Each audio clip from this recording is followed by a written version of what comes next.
Bonjour, merci beaucoup d'être là.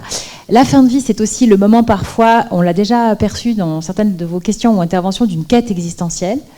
Et pour le soignant, c'est un moment où, au-delà de la technicité qu'on a abordée, quelque chose se joue vraiment de personne à personne. Est-ce que je dis une bêtise quand je dis ça, ou est-ce que vous êtes d'accord avec cette entrée en matière ? Je suis vraiment d'accord avec cette entrée en matière. Comme infirmière, parce que j'étais infirmière en soins palliatifs, ce qui m'a beaucoup marqué, c'est d'abord l'importance de la compétence. Au niveau de l'accompagnement de la douleur, etc., on en a parlé. Reste que on ne soigne pas simplement des maladies, on ne soigne pas seulement des organes. On est face à une personne qui a un corps, certes, qui a une dimension psychologique et spirituelle, et ô combien en fin de vie apparaît la question de l'accompagnement de l'entièreté de la personne. Parce que la fin de vie nous met face à cette question extrêmement profonde de la finalité de notre vie. Donc comment est-ce que, comme soignant, dans le geste simple, je peux très bien faire une toilette, apporter les soins de façon très technique, très performante. L'expérience que j'ai eue, c'est que quand je considère l'autre, quand je suis vraiment à l'écoute, et pas simplement une écoute superficielle, mais une écoute profonde, il y a ce don que je suis amenée à vivre et qui donne sens à mon soin et à mon engagement, mais aussi la reconnaissance, et j'insiste là-dessus, du don qu'est l'autre. Comment est-ce que le patient, la personne dans un service de soins palliatifs, la personne en fin de vie, a quelque chose à m'apporter. Et rien que le fait que nous soyons rassemblés et qu'on réfléchit ensemble sur des initiatives nouvelles nous montre à quel point la personne, avec ses différents besoins, nous amène à creuser, au fond, le sens de notre humanité. Et que la question des soins palliatifs puisse rassembler autant autour de l'humain a vraiment quelque chose de décisif. De ce point de vue-là, moi je me dis qu'il y a aussi quelque chose à creuser d'un point de vue de la formation. Je crois que la formation en soins infirmiers a déjà pas mal d'éléments d'un point de vue éthique et anthropologique, mais on peut faire mieux. Alors quand je parle d'anthropologie, c'est vraiment un domaine de la philosophie qui nous amène à réfléchir sur ce qu'est l'homme. Et en médecine aussi, en fait, parce qu'il ne suffit pas d'être performant techniquement. En général, quand on s'engage dans ces métiers-là, on l'a dit tout à l'heure, c'est parce qu'il y a une recherche de sens aussi, je veux m'engager dans un métier qui a du sens, mais comment est-ce qu'on permet à ce sens qui habite le cœur des personnes qui s'engagent de grandir, sinon en continuant à les former en fait aussi, d'un point de vue anthropologique, d'un point de vue de l'éthique, pour qu'ils puissent continuer à se ressourcer. Alors le ressourcement, évidemment, il est difficile parce que moi je me rappelle quand j'étais infirmière, on courait quoi. Enfin, c'était vraiment difficile. Et puis à un moment donné, je me suis dit mais qu'importe le temps que tu passes, alors évidemment le temps est précieux, ça c'est sûr. Mais ce temps-là, comment est-ce que tu le passes ? Comment est-ce que ce temps que tu passes avec la personne, qu'est-ce que tu en fais ? Et là, je crois qu'il y a une responsabilité de notre côté qui fait que quand on est disponible, on est prêt à entrer dans la rencontre de personne à personne dont vous parliez. Vous parliez c'est le moment où on peut se poser la question de la finalité de la vie, mais c'est aussi le moment où on affronte sa finitude. Et pour les soignants, le moment où, quelque part, quoi qu'on fasse, aussi présent soit-on, on peut être confronté à l'échec, parce que la vie s'arrête. Comment est-ce qu'on gère ça ? Alors, la question de la finalité de la vie, elle n'apparaît pas qu'en fin de vie. Elle apparaît souvent lorsque nous sommes face à une limite qui nous éprouve, une limite qui nous amène à réfléchir sur ce qu'on peut en faire, en fait. Et je pense qu'on fait tous l'expérience que la limite que l'on éprouve peut être un lieu d'ouverture de cœur. Une personne qui a été, qui a été éprouvée par le décès de son époux, d'un proche, etc., peut-être être amenée à écouter quelqu'un d'autre qui traverse la même situation. Donc la finalité a un rapport intime avec toute limite face auquel on est. C'est là où je crois que les soins palliatifs, en tout cas ce qui est proposé dans le cadre des soins palliatifs, peut vraiment être alors normatif, et c'est beaucoup dire, mais en tout cas exemplaire pour les soins donnés dans les autres services, en fait. Comment est-ce que cette considération de la personne à travers toutes ces dimensions peut être vécue dans d'autres dans d'autres services. Pour ce qui est du rapport à la limite, enfin, moi je me rappelle que comme soignante, en plus j'étais très jeune, en fait j'avais beaucoup d'idéal, j'avais beaucoup je cherchais vraiment du sens quand j'ai commencé à travailler en soins palliatifs, et ce qui m'a marqué c'est la reconnaissance importante de notre impuissance. De se dire, bien, c'est vrai que on veut faire du bien. Quand on cherche du sens, on pense que ça se situe uniquement dans le fait de faire du bien. Et évidemment, c'est important. Et en même temps, le sens, il advient souvent, précisément, à travers ce que j'oserais appeler une forme d'alliance thérapeutique, une forme d'alliance de personne à personne. Donc, il y a l'échec. Voilà, je peux pas tout. La personne, elle ne guérira pas, mais je peux continuer à la soigner. Et le soin peut intégrer une dimension, je crois, tout à fait importante, qui est comment est-ce que j'accompagne la personne dans le sens qu'elle donne par rapport à ce qu'elle vit. Alors parfois c'est tout petit en fait. Moi je me rappelle que le fait de prendre bien soin de la personne, que son apparence puisse être belle, qu'elle puisse, enfin, autant que possible, parce que la maladie parfois abîme profondément, le soin de la chambre, le soin de l'espace, qui est des fleurs, qui est de la beauté. En fait, tout ce qui est de l'ordre de la beauté, de la vérité, de l'unité, vous savez, ces transcendantaux philosophiques sont vraiment des médiations qui nous sont offertes pour nous réconcilier avec le sens de la vie, je crois, qui apparaît vraiment jusqu'au bout.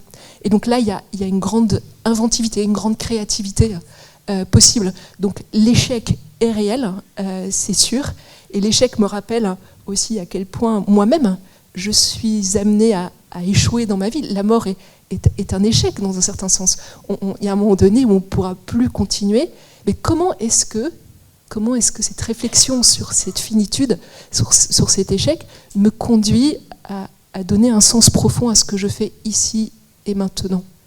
Et j'ai pu voir des patients, enfin moi qui m'ont beaucoup impressionné, qui à travers la façon dont ils trouvaient le sens de ce qu'ils vivaient, un sens très pauvre, hein, parce que quand on est vraiment en fin de vie, on est très limité dans notre manière d'agir, dans notre parole.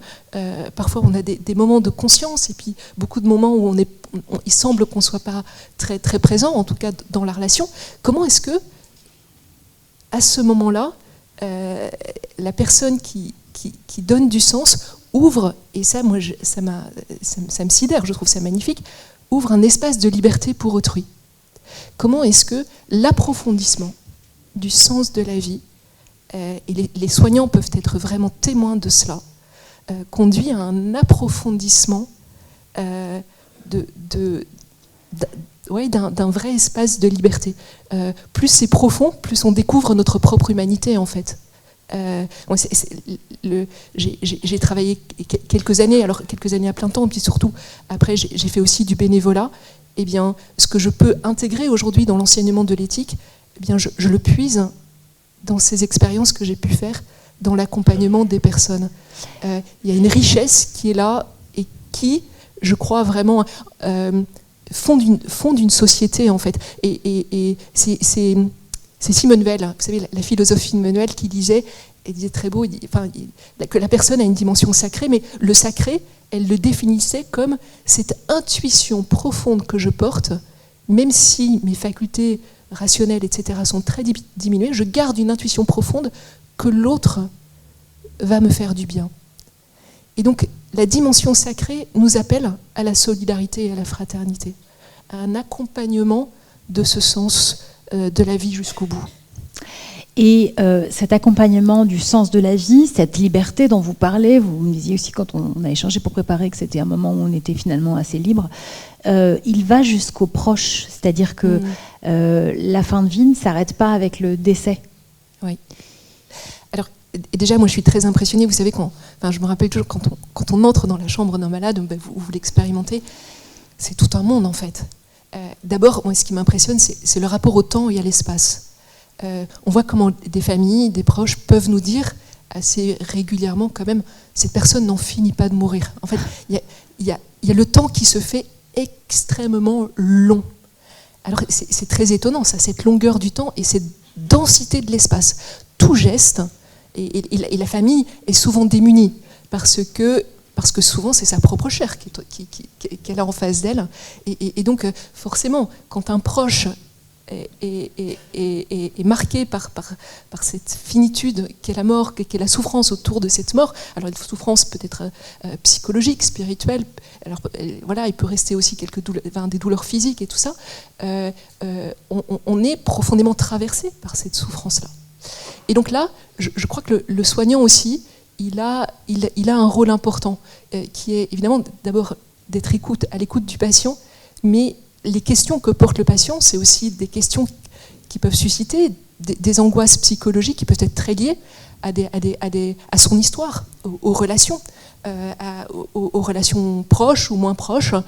Et donc, comment est-ce qu'on accompagne toutes ces questions-là? Comment est-ce qu'on permet à la personne, malgré l'échec, d'accomplir ce qu'elle a à vivre?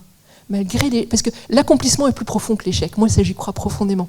Donc, il y a un accomplissement possible malgré l'échec. Et c'est vrai que face à la fin de vie, il y a un nombre de questions familiales, relationnelles qui peuvent apparaître, qui sont immenses, quoi. Et donc, et puis après, comme vous le disiez, l'accompagnement ne s'arrête pas au moment de la mort. Moi, j'étais très impressionnée de voir, par exemple, une personne qui voulait absolument être là au moment de la mort de son époux. Et puis c'est vrai que son époux, voilà, il n'arrêtait pas de mourir. Ça faisait des jours et des jours et des jours. C'est pourtant pas drôle, on sourit. Donc, elle part 5 minutes. Elle part 5 minutes se dégourdir un peu les jambes, et la personne meurt à ce moment-là. Vous voyez. Enfin, et alors, oser dire que, en fait, je crois que l'acte de mourir, hein, si on peut parler en ces termes-là, est quelque chose d'infiniment personnel, d'infiniment unique, et qu'il n'y a pas de règle. Hein. La fin de vie est vraiment unique pour chacun, et l'accompagnement est unique pour chacun. Et puis alors ce qui arrive, bon, c'est la relecture, de dire mais est-ce qu'on l'a vraiment bien accompagné? Est-ce qu'on était là au bon moment? Et puis un peu après, tous les souvenirs de vie qui apparaissent avec une intensité incroyable. C'est quand même assez impressionnant de voir cette intensité de la vie de la personne qui est décédée, qui réapparaît après la mort. Et je me dis, là, les personnes ont besoin de parler, et ont parfois, et bien souvent, besoin de parler à des personnes qui ne sont pas de leur famille. À des soignants qu'ils ont rencontrés comme ça ponctuellement, et qui peuvent leur offrir cette écoute. Parce que je pense que le soin de la personne en fin de vie, c'est quelque part le soin des relations, des proches, mais aussi, à travers tout cela, le soin de l'humanité, en fait. Donc, comment est-ce que l'accompagnement ne s'arrête pas, certainement pas, à la mort? Alors après, il y a aussi tout ce qu'il y a de très concret. Hein. Comment est-ce qu'on accompagne au moment de la visite de la personne qui vient de mourir, comment est-ce qu'on veille à ce qu'elle reflète qui elle est, aussi autant que possible, parce que c'est vrai qu'après la mort, il y a une forme de décomposition qui se passe très vite. Donc moi je trouve qu'il y a un enjeu, par rapport à l'impensable, parce que la mort demeure quelque chose de l'ordre de l'impensable. Il y a un enjeu pour permettre à la personne, non pas de rester dans le passé, mais de s'ouvrir à un avenir. Comment est-ce que tous ces souvenirs m'ouvrent à un avenir? Tout à l'heure, on a entendu cette phrase très belle que les soins palliatifs, je crois, enfin c'est ce que j'ai compris, était le fait d'être présent dans le don, pleinement présent dans le don, pour ouvrir l'avenir. Et la façon dont on accompagne peut ouvrir cet avenir pour les proches. Face à tout ça, est-ce que les soignants vous semblent suffisamment armés? Enfin, ça leur donne une mission très dense, comme l'espace dont vous parliez tout à l'heure. Ouais. Est-ce qu'il vous semble suffisamment, j'aime pas le mot armé, mais suffisamment outillé, soutenu? Vous parliez tout à l'heure de réunions, un peu de, vous l'avez pas dit comme ça, mais de partage de pratiques. Voilà, c'est lourd tout ça, on y est confronté régulièrement. Comment est-ce qu'on trouve la bonne distance, à la fois dans l'empathie et en même temps dans la protection de soi? Alors, le mot armé est intéressant. Moi, je me dis, est-ce qu'ils sont suffisamment désarmés? J'oserais un peu inverser la logique. C'est très bien. Ça me plaît beaucoup. Parce que il y a un moment donné, et moi, je trouve ça assez heureux de se dire, je sais pas. Vous savez, le problème, parfois, en tout cas dans la relation du soignant-soigné, c'est que cette relation est parfois un peu dissymétrique. Vous savez, le patient, il est dans son lit souvent, ou il est diminué physiquement, etc. Et donc, nous, on vient ponctuellement apporter des soins, etc. Donc, il y a une forme de dissymétrie, il faut le reconnaître. Et ce qui peut y avoir de très beau, je crois, dans la relation, c'est que précisément, à un moment donné, le soignant, il sait plus, il sait pas. Alors, il faut qu'il fasse appel à d'autres. Je crois que le travail interdisciplinaire, le travail en équipe est extrêmement précieux pour offrir différents regards, aussi pour ouvrir ces espaces dont j'ai parlé. Donc, il ne sera jamais suffisamment armé parce que je pense que, comme disait un philosophe, Jan Kelevich, il disait la mort, c'est le je ne sais quoi, en fait. Ça nous dépasse. Et ce dépassement, il nous touche, puisqu'il touche notre propre vie, en fait. La question, c'est comment est-ce que je l'intègre, non pas comme un enfermement dans mes incapacités, dans la finitude, mais comme un sens qui s'ouvre, comme un approfondissement. Et le travail de relecture est important, parce que là où je pense que dans l'accompagnement de tel patient, j'ai échoué, par exemple, moi en tout cas j'ai l'impression, etc., avoir le regard d'un autre soignant et pouvoir relire pour continuer à approfondir, pour continuer à trouver des chemins. Je crois que c'est vraiment important. Oui. Je ne sais pas si j'ai répondu à votre question. Je ne sais pas s'il y a une réponse à cette question. Mais en tout cas, moi j'aime beaucoup l'idée de désarmement et de trouver la juste distance. On a beaucoup dit...